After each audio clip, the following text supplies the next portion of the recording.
Olá! No estudo de hoje, a prevenção contra as drogas. Nos últimos anos, tem se intensificado a escalada das drogas no Brasil.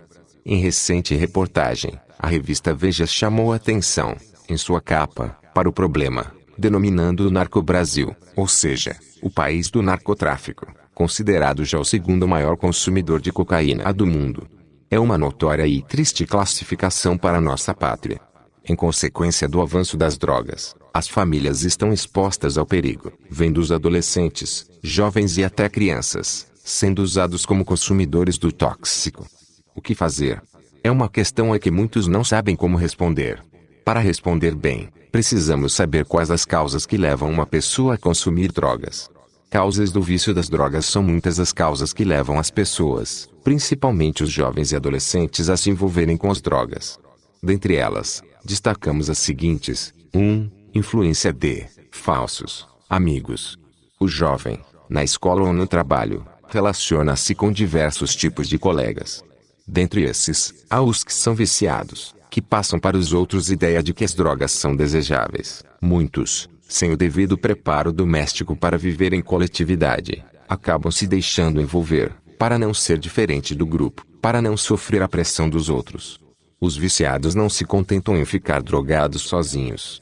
Eles, como os alcoólatras, os jogadores de baralho, não sabem viver sem levar outros para o abismo. Como diz a Bíblia, um abismo chama outro abismo, ao ruído das tuas catadupas.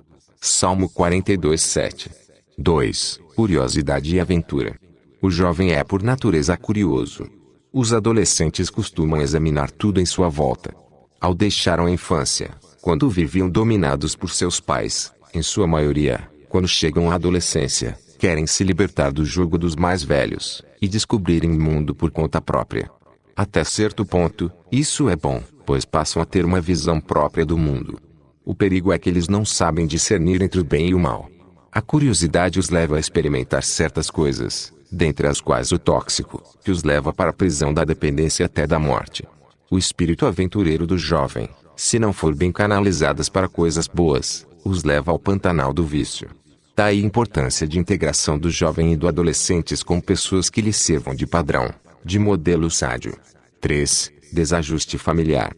Sem sombra de dúvida, é a causa principal do envolvimento dos jovens e adolescentes com as drogas.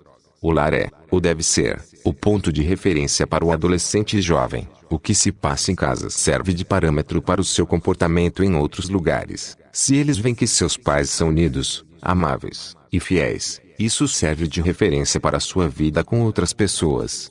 O lar é ponto de apoio. Toda pessoa precisa ter seu ponto de apoio na vida. Esta é insegura e imprevisível. O dia de amanhã não nos pertence, diz a Bíblia. O adolescente em geral é inseguro, ante a realidade que o cerca. Normalmente, ele se indaga quanto ao porquê de sua existência, quem ele é, porque é assim e não de outra forma, qual será o seu futuro, com quem casar, ou não, qual será sua profissão, enfim, como será o amanhã. Com tais indagações na cabeça, acaba mergulhado em questões existenciais, que exigem respostas convincentes e não apenas teoria ou doutrina vazia. Diante disso, o adolescente e o jovem precisam de ter seu ponto de apoio na vida. E o lar é o ponto de apoio inicial para qualquer pessoa que vem ao mundo. Infelizmente há os que não sabem ou nunca souberam o que é um lar. Conheceram uma casa, um prédio, um edifício, pobre ou rico, com lama ou com piscina, com carro de luxo ou camburão da polícia na porta, e não sabem o que é um lar. Daí, ficam sem o apoio inicial para suas instabilidades emocionais e espirituais. O lar deve servir de porto seguro para o jovem inquieto. Se ele recebe amor e carinho de seus pais, se sentem valorizados e reconhecidos, têm uma autoestima elevada, e não se deixam seduzir pelos convites e apelo de pessoas infelicitadas pelo vício. Se têm diálogo com seus pais, aprendem que eles são seus verdadeiros amigos, e não se deixam levar pelos falsos amigos da escola, da rua ou do trabalho. Porém, quando isso lhes falta em casa, acabam indo buscar inconscientemente lá fora, em ambientes poluídos pelo vício e pela prostituição. 4. A falta de Deus na vida. Se o desajuste familiar é a causa primeira para o envolvimento com as drogas, a falta de Deus na vida é a causa mãe de todo problema. Quando a pessoa tem a presença de Deus em sua vida, sente força e energia interior, para fazer o frente ao vício, encarado como pecado, como ofensa a Deus. Conhecemos inúmeros casos de jovens, filhos de pais separados, viciados, e até drogados, que não querem nada com o tóxico. Eles aceitaram a Cristo como seu Salvador e foram libertos dos traumas familiares, e passam a ver situação do ponto de vista espiritual, reconhecendo que o mal é causado pelo adversário de suas almas, e passam a enfrentar o problema de frente, sem medo e sem fraqueza. Cumpre-se o que diz São Paulo: eis que, se alguém está em Cristo, nova criatura é, as coisas velhas já passaram, eis que tudo se fez novo. 2 Coríntios 5:17. A solução para o problema das drogas, a Bíblia diz para os crentes: resisti ao diabo, firmes na fé, e ele fugirá de vós. Tiago 4:7. Quando o jovem tem o Espírito Santo em sua vida, ele tem forças sobrenaturais para vencer o mal. O vício é um agente do diabo para a destruição de vidas. Ele não pode ser combatido somente com ensino, instrução, técnica e ações policiais.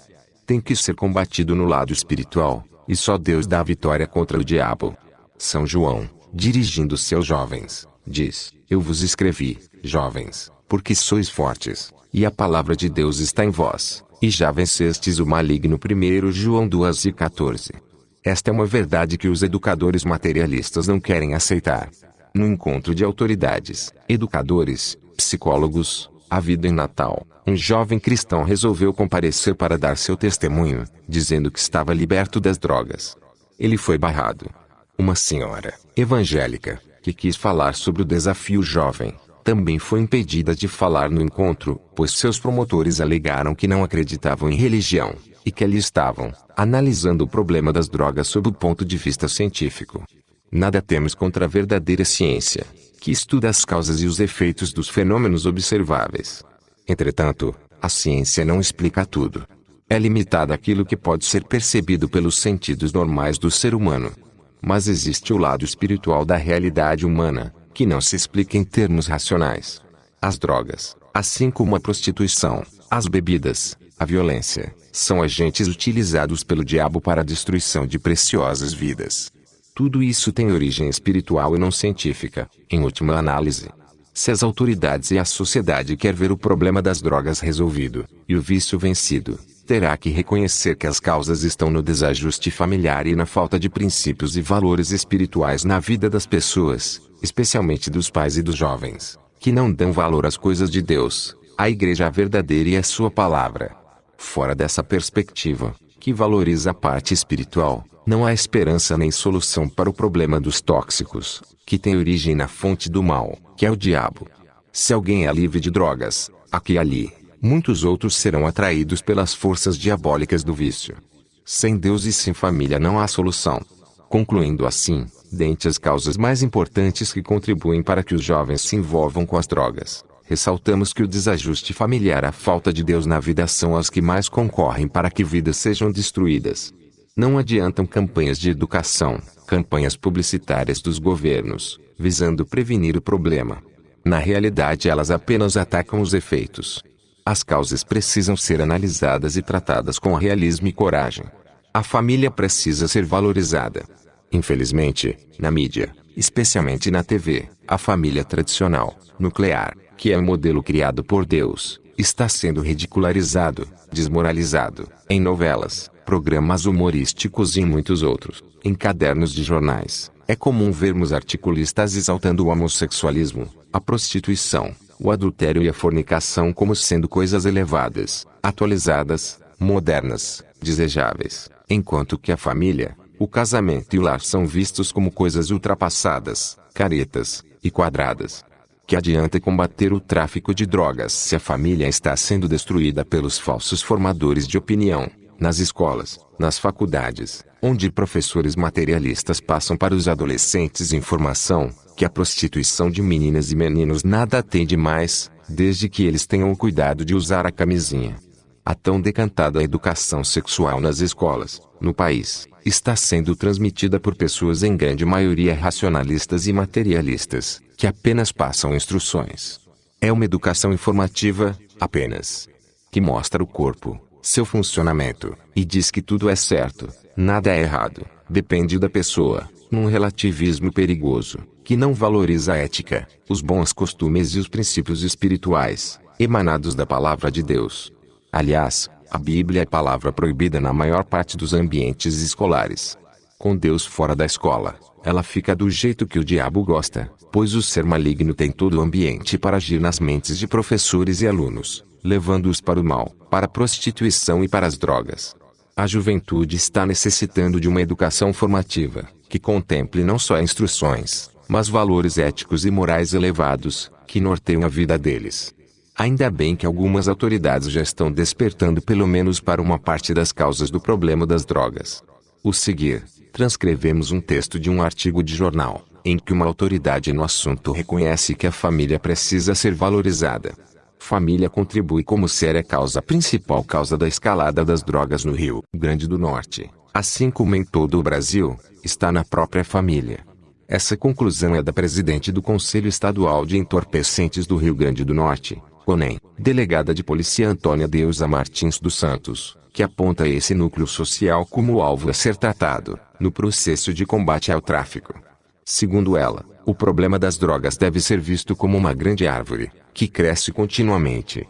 O segredo para se matar essa árvore é atacar um ponto que está na raiz, a família, disse Antônia Deusa, revelando que todos os casos que chegam ao CONEM são de jovens pertencentes a famílias desajustadas emocionalmente. Quando os pais chegam aqui e conversamos durante 10 minutos, já dá para identificar que muitas vezes eles próprios são o motivo dos filhos terem se envolvido com drogas. Para a delegada, maus hábitos, assim como a ausência e falta de amor dos pais, aliados à concessão de liberdade exacerbada aos filhos, são as principais armas dos traficantes no momento de atrair jovens sádios para o submundo das drogas. Antônia Deusa lembrou ter caído por terra o estigma de que apenas as famílias pobres são vítimas do narcotráfico e procuram ajuda para seus filhos. Apesar de chegarem aqui cheias de receio, as famílias de classe alta nos procuram tanto quanto as pobres, simplesmente porque elas não têm escolha, precisam de ajuda. No CONEM, essas pessoas são orientadas a manter um diálogo estreito com os filhos, ganhando sua confiança e, principalmente, a impor limites a eles, como forma de protegê-los da ação dos traficantes. Tem gente que me diz, mas eu não sei por que isso acontece. Eu amo tanto meu filho, dou tudo a ele. Não entendem que é justamente aí onde está o problema. Eles deixam os filhos fazer tudo o que querem, observa a delegada, frisando que a participação da família na prevenção e coibição das drogas é fundamental. Diário de Natal, de 27 de novembro de 199. No momento em que uma família se estrutura e o filho passar a enxergar os pais como amigos, ele não dará mais atenção aos traficantes, que são uma espécie de falsos amigos. Sem ter a quem vender, todo o sistema de distribuição de drogas estará prejudicado, concluiu a delegada. Amém. Até a próxima. Ei! Não deixe de adquirir o livro Mulheres e Homens Virtuosos. Quem o achará? Amém. Até a próxima.